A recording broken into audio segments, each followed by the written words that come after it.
Here are our recommended spacer setups for the Helios light carrier running Modlite Gen 2 or Cloud Defensive MCH. The Helios comes with 1/4-inch spacers, rubber spacers installed, and then also 4 thin 1/8-inch spacers and 4 3/16-inch spacers in a kit.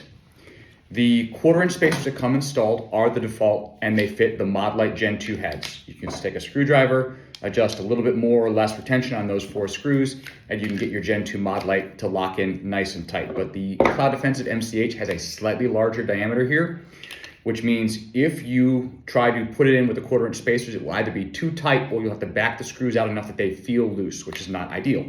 That's why we have the 1/8 and 3/16 spacers. You can actually use them in combination and stack them.